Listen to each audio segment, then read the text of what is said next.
নমস্কার বন্ধুরা, আমি এসে গেছি তোমাদের সামনে নতুন ভিডিও নিয়ে। আজকের ভিডিওয়ে আমি লিনিয়ার স্কেল এ বিষয়ে কিছু আলোচনা করব। অর্থাৎ লিনিয়ার স্কেল কী, এটা কয় প্রকার, এর সুবিধা অসুবিধা কী, মানচিত্র কাকে বলে, মানচিত্র সম্পর্কে কিছু ধারণা ইত্যাদি বেসিক বিষয়গুলো নিয়ে আজকের ভিডিও আমি আলোচনা করব। তোমরা যারা আমার চ্যানেলে নতুন তারা অবশ্যই আমার চ্যানেলটা সাবস্ক্রাইব করে নেবে আর বন্ধুদের মধ্যে শেয়ার করে দেবে। আমি আমার চ্যানেলে এডুকেশন ভিডিওর পাশাপাশি কিছু এন্টারটেনমেন্টের ভিডিও আপলোড করে থাকি। এই বিষয়টা তোমাদের ঠিক কীরকম লাগে আমাকে কমেন্ট বক্সে প্লিজ জানিও। তার কারণ তোমাদের কমেন্টের ওপর নির্ভর করেই আমার ভিডিওগুলোকে আমি বানাতে পারবো। আর আমি যে সমস্ত ভিডিওগুলো আপলোড করে থাকি সেগুলো ঠিক কীরকম লাগে সেগুলো আমাকে জানালে আমার ভিডিও বানাতে সুবিধা হবে। আমি আশা করব তোমরা নিশ্চয়ই আমাকে কমেন্ট বক্সে জানাবে।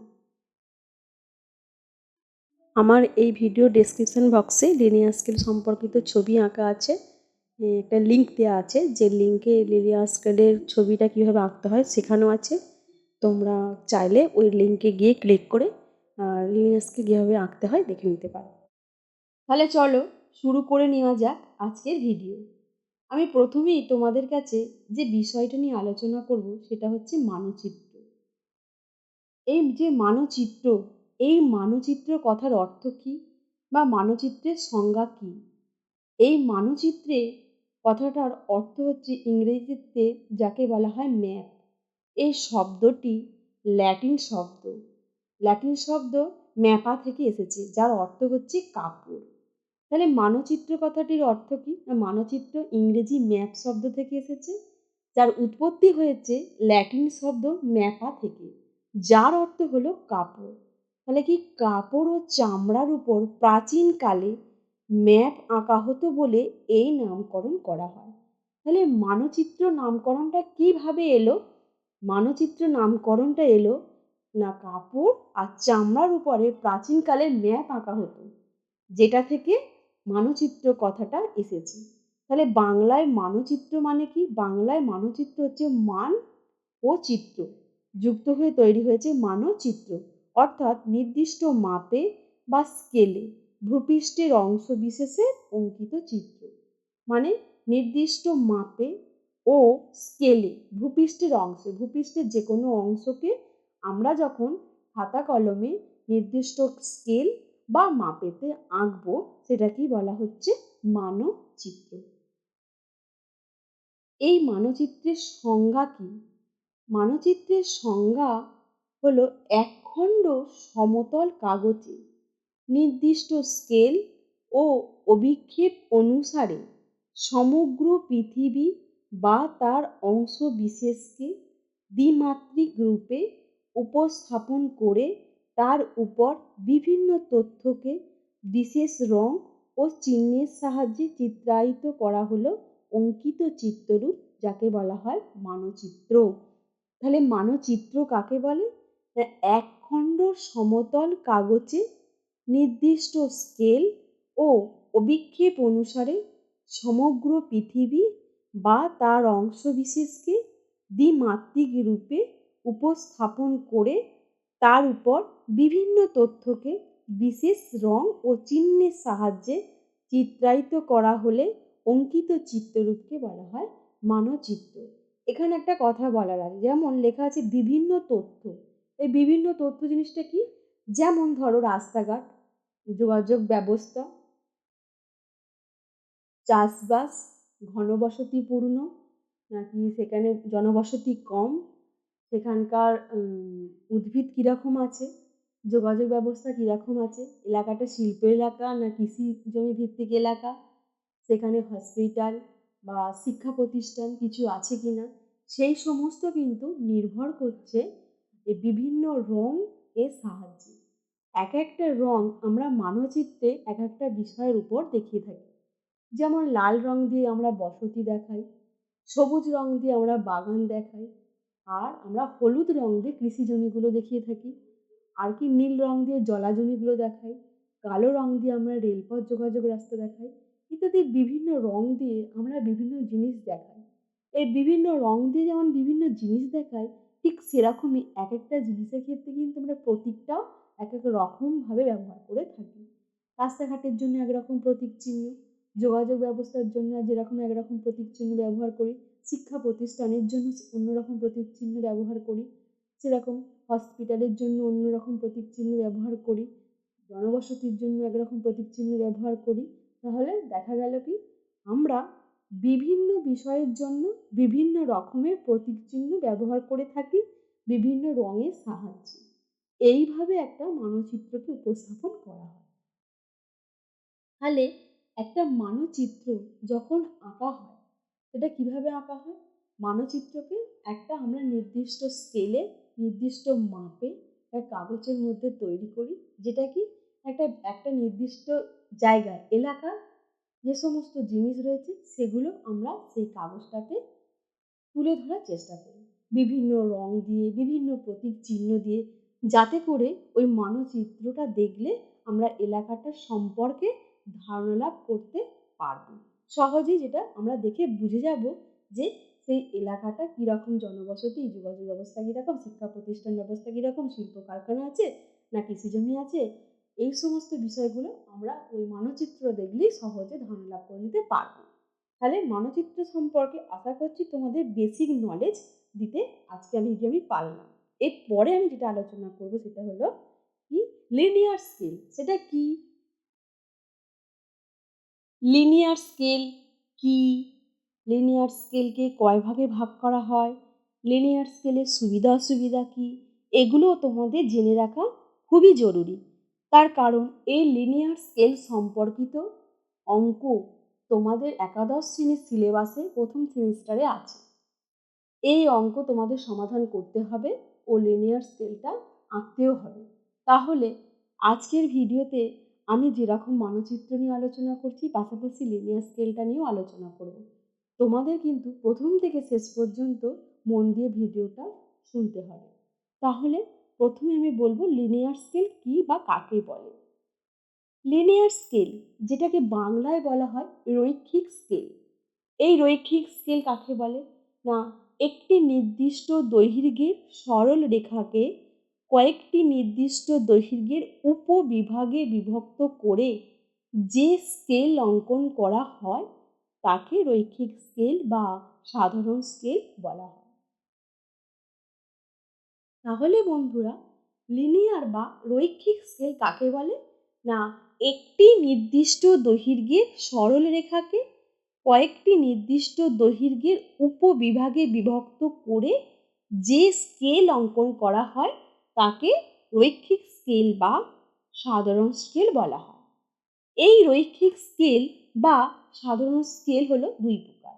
একটা হচ্ছে সরল রৈখিক স্কেল আর একটা হচ্ছে তুলনামূলক রৈখিক স্কেল।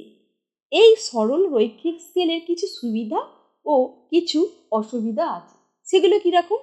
না, সুবিধাগুলো হচ্ছে ক্ষুদ্রায়িত সুবিধা, নির্ভুল পরিমাপ, চাক্ষুষ ধারণা। এগুলো হচ্ছে একটা একটা পয়েন্ট। যেমন ক্ষুদ্রায়িত সুবিধা মানে কি? না, মূল মানচিত্রকে ছোট বা বড় করলে নতুন মানচিত্রে এই স্কেলটি সেই অনুপাতে হ্রাস বা বৃদ্ধি পায়। দূরত্বের অনুপাত বজায় থাকে, ফলে নতুন মানচিত্রে স্কেলের হিসাব বা অঙ্কনের প্রয়োজন হয় না। তাহলে কি? না, আমরা যেটা বিষয়টা বুঝলাম কি, না মূল যে মানচিত্র সেটাকে যদি আমরা ছোট বা বড় করি, একটা মানচিত্র রয়েছে যেটা আসল, সেটার থেকে আমরা যখন আঁকবো সেটা যদি বড় হয়ে যায় বা ছোট হয়ে যায়, সেক্ষেত্রে স্কেলের কিন্তু যে আয়তন বা অনুপাত সেটার হ্রাস বৃদ্ধি পাবে, দূরত্বের অনুপাতও বজায় থাকবে, ফলে মানচিত্রের স্কেল হিসাবে বা অঙ্কনের কোনো প্রয়োজন হবে না। আর দ্বিতীয়ত হচ্ছে নির্ভুল পরিমাপ। সেটা কীরকম? না, এই স্কেলের সাহায্যে মানচিত্রের ক্ষেত্রফল, অঙ্কিত নদী, খাল, সড়কপথ, রেলপথ প্রভৃতি অতি ক্ষুদ্র দূরত্ব বা ব্যবধানকে সহজে নিখুঁত ও নির্ভুলভাবে মাপা সম্ভব হয়। নির্ভুল পরিমাণ কি? নির্ভুল পরিমাণ হচ্ছে এই রৈখিক স্কেলের সাহায্যে আমরা যে কোনো মানচিত্রের ক্ষেত্রফল, সেখানে নদী, খাল, সড়কপথ, রেলপথ প্রভৃতি অতি ক্ষুদ্র ক্ষুদ্র জায়গাকে সুস্পষ্টভাবে ও নির্ভুলভাবে দেখাতে পারি। তৃতীয়ত যেটা হলো সেটা চাক্ষুষ ধারণা। চাক্ষুষ ধারণাটা কি? না, মানচিত্রে প্রদত্ত রৈখিক স্কেলের দৈর্ঘ্য দেখে খালি চোখেই মানচিত্রের দূরত্বের সঙ্গে ভূমি দূরত্বের যে একটা সম্পর্ক সেটা চাক্ষুষ ও সুস্পষ্ট ধারণা লাভ করা যায়। তাহলে বন্ধুরা, চাক্ষুষ ধারণা এই ব্যাপারটা কি? না, মানচিত্রে প্রদত্ত রৈখিক স্কেলের দৈর্ঘ্য দেখে খালি চোখেই মানচিত্রের দূরত্বের সঙ্গে ভূমি দূরত্বের যে সম্পর্ক চাক্ষুষ ও সুস্পষ্ট ধারণা লাভ করা যায়। এই গেল আমাদের সুবিধা। তাহলে রৈখিক স্কেলের সুবিধা সম্পর্কে আমরা কি জানতে পারলাম? প্রথমত হচ্ছে এটি ক্ষুদ্রাতি ক্ষুদ্র, মানে অতি সহজে স্পষ্টভাবে, যেমন মূল মানচিত্রের ছোট বড়, মানে মূল মানচিত্রকে যদি আমরা ছোট করি বা বড় করি, যাই করি না কেন স্কেলের অনুপাত হ্রাস বৃদ্ধি হয়। সেই জন্য আমাদের দূরত্বে যেহেতু অনুপাত বজায় থাকে, তাই নতুন মানচিত্রের স্কেল হিসাব বা অঙ্কনের কোনো প্রয়োজন হয় না। দ্বিতীয়ত চাক্ষুষ ধারণা, মানে কি না, মানচিত্রে প্রদত্ত রৈখিক স্কেলটার দৈর্ঘ্য দেখে আমরা খালি চোখেই মানচিত্রের দূরত্ব ভূমিভাগের দূরত্ব সম্পর্কে চাক্ষুষ ধারণা লাভ করতে পারি। তৃতীয়ত হচ্ছে কি, নির্ভুল পরিমাণ। নির্ভুল পরিমাণ মানে কি, আমরা নিখুঁতভাবে মানচিত্র দেখে যেখানে অঙ্কিত নদী, খাল, বিল, সড়কপথ প্রভৃতি ক্ষুদ্র দূরত্ব ব্যবধান অতি সহজে ও স্পষ্টভাবে মাপা সম্ভব হয়। এই গেল আমাদের লিনিয়ার স্কেল বা রৈখিক স্কেলের সুবিধা।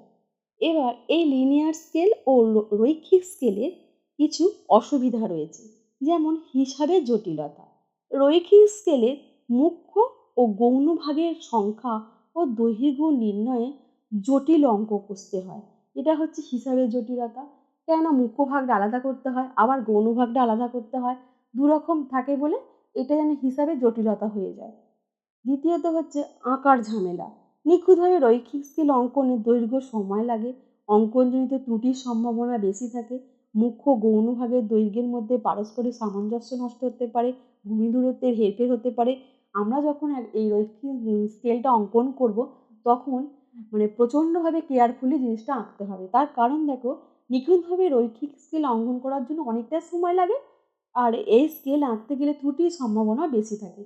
তার কারণ এখানে মুখ্য ভাগ গৌণ ভাগ আলাদা আলাদাভাবে আঁকতে হবে এবং এর দৈর্ঘ্যের মধ্যে পারস্পরিক সামঞ্জস্য নষ্ট হওয়ার সম্ভাবনা থাকে ও ভূমি দূরত্বের একটু হেরফেরও ঘটে। তৃতীয়ত হচ্ছে এককগত জটিলতা। বিশ্বের বিভিন্ন দেশে বিভিন্ন দৈর্ঘ্যের একক ব্যবহার করা হয়, ফলে স্কেলটিতে ব্যবহৃত এক দেশের একক অন্য দেশে পাঠ ও অন্য এককে রূপান্তরিত করা যায় না। তাই এই স্কেলের একক পৃথিবীর সর্বত্র সর্বজনীন হয় না, দেশীয়ভাবে সীমাবদ্ধ। যেমন মানে কি, রৈখিক স্কেলের একক যে দেশের জন্য আঁকা হয় সেই দেশের জন্য সীমায়িত। এই দেশের জন্য আঁকা রৈখিক স্কেল অন্য দেশে কিন্তু ব্যবহার করা যাবে না, যে দেশের জন্য আঁকা হচ্ছে সেই দেশের মধ্যেই সীমাবদ্ধ। তাহলে ব্যাপারটা বোঝাতে পারলাম অসুবিধা। একটা হচ্ছে হিসাবের জটিলতা, যেমন মুখ্য ভাগ গৌণ ভাগ এই ভাগগুলো থাকে বলে। আঁকার ঝামেলা হয় কীরকম, না দূরত্বজনিত অসুবিধা ঘটে, যার ফলে হচ্ছে ভূমি দূরত্বের হেরফের হয়ে যায়। আর মুখ্য ভাগ গৌণ ভাগের মাপটা ঠিকঠাক যদি না নেওয়া যায়, তাহলে মুখ্য ভাগের ক্ষেত্রে অনেকে গৌণ ভাগ এঁকে ফেলে, আর গৌণ ভাগের ক্ষেত্রে অনেকে মুখ্য ভাগটা এঁকে ফেলে। আর হচ্ছে একাগ্রতা মানে কি, মানে যে দেশের জন্য স্কেলটা আঁকা সেই দেশে সীমাবদ্ধ, এই দেশের স্কেল অন্য দেশে ব্যবহার করা যাবে না। এই গেল আমার রৈখিক স্কেলের সুবিধা ও অসুবিধা। এই যে এতক্ষণ আমি বললাম মুখ্য ভাগ গৌণ ভাগ, মুখ্য ভাগ গৌণ ভাগ, এই মুখ্য ভাগ ও গৌণ ভাগ জিনিসটা কি, মুখ্য ভাগ গৌণ ভাগ কাকে বলে, এটা নিয়ে তোমাদের আজকে আমি জানাবো। তাহলে মুখ্য ভাগ কি জিনিসটা, এটাও তোমাদের জানা দরকার। মুখ্য ভাগ মানে হচ্ছে, মুখ্য ভাগ এই গৌণ ভাগ এই দুটো বিষয় কিন্তু তোমাদের রৈখিক স্কেল আঁকতে গেলে অতি অবশ্যই জানতে হবে, যে কোন পোর্শনটা মুখ্য ভাগে পড়ে, কোন পোর্শনটা গৌণ ভাগে পড়ে। তার কারণ কি দেখো, তোমরা যদি এই বিষয়টা না জানো, স্কেল আঁকার ক্ষেত্রে তোমাদের অসুবিধা হয়ে যাবে। দেখা যাবে তোমরা মুখ্য ভাগটা গৌণ ভাগে এঁকে দিয়েছো আর গৌণ ভাগটা মুখ্য ভাগে এঁকে দিয়েছো। সেক্ষেত্রে তোমাদের মুখ্য ভাগ ও গৌণ ভাগের দূরত্বটা খুব ভালোভাবে জানতে হবে। তাহলে মুখ্য ভাগ কাকে বলে? রৈখিক স্কেল একটি নির্দিষ্ট মাপে সরল রেখাকে প্রয়োজন মতো কতকগুলো সমান দৈর্ঘ্যযুক্ত অপেক্ষাকৃত বড় ভাগে বিভক্ত করা হয়। প্রত্যেকটি ভাগকে বলা হয় মুখ্য ভাগ। তাহলে মুখ্য ভাগ কাকে বলল? মুখ্য ভাগ হচ্ছে আমরা যে নির্দিষ্ট মাপটা নিয়ে স্কেলটা আঁকলাম, আর সেই নির্দিষ্ট মাপটাকে যতগুলো বড় ভাগে প্রথমে স্কেলটা ভাগ করলাম, সেই প্রত্যেকটা ভাগকেই বলা হচ্ছে মুখ্য ভাগ। তাহলে মুখ্য ভাগ আঁকতে গেলে আমাদের প্রথমে স্কেলের মাপটা নিয়ে নিতে হবে, তারপর স্কেলটাকে যতগুলো ভাগে ভাগ করলাম বড় ভাগে, সেই মোট বড় ভাগটাকে বলা হচ্ছে মুখ্য ভাগ। তাহলে আমি তোমাদের মুখ্য ভাগ ব্যাপারটা কি বোঝাতে পারলাম তো? চলো তাহলে এবার গৌণ ভাগটা দেখে নিই। গৌণ ভাগ হচ্ছে রৈখিক স্কেল একেবারে বাম দিকে প্রথম একটি মুখ্য ভাগকে সুবিধা মতো কয়েকটি সমান দৈর্ঘ্যের অপেক্ষাকৃত ছোট ভাগে বিভক্ত করা হলো, প্রত্যেকটি ভাগকে বলা হয় গৌণ ভাগ। তাহলে গৌণ ভাগ কি? আমরা প্রথমত যে মুখ্য ভাগটা আগে পেলাম, অর্থাৎ স্কেলটার মোট দৈর্ঘ্যকে যতগুলো বড় ভাগে ভাগ করলাম, সেই বড় ভাগের একটা একদম লাইনের প্রথমে সেই একটা বড় ভাগ থেকে যতগুলো সমান সংখ্যক ছোট ছোট ভাগ পেলাম, সেই ছোট ছোট ভাগগুলো প্রত্যেকটাকে বলা হচ্ছে গৌণ ভাগ।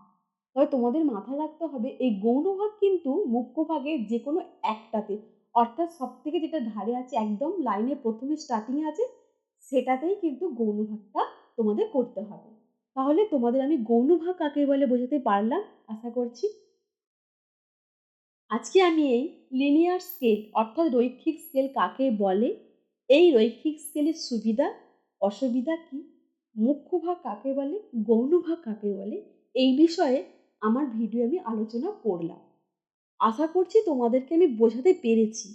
যদি এ বিষয়ে তোমাদের কারো কোথাও বুঝতে অসুবিধা হয়, তোমরা কিন্তু আমাকে জানাবে। কারণ তোমরা না জানালে বিষয়টা আমি কোনোদিনই বুঝতে পারবো না যে আমি কতটা তোমাদেরকে বোঝাতে পারছি। সেক্ষেত্রে তোমাদেরকে আমাকে একটা কমেন্ট বক্সে কমেন্ট করতে হবে। তোমাদের একাদশ শ্রেণীর সিলেবাসে এই লিনিয়ার স্কেলটা কিন্তু প্রথম সেমিস্টারের জন্য খুবই গুরুত্বপূর্ণ। আবারও বলছি, যারা আমার চ্যানেল নতুন তারা কিন্তু অবশ্যই আমার চ্যানেলটা সাবস্ক্রাইব করে আমার পাশে থাকবে। তাহলে আজকের ভিডিও এই পর্যন্তই। আবার তোমাদের সাথে দেখা হবে পরের ভিডিওয়। ধন্যবাদ।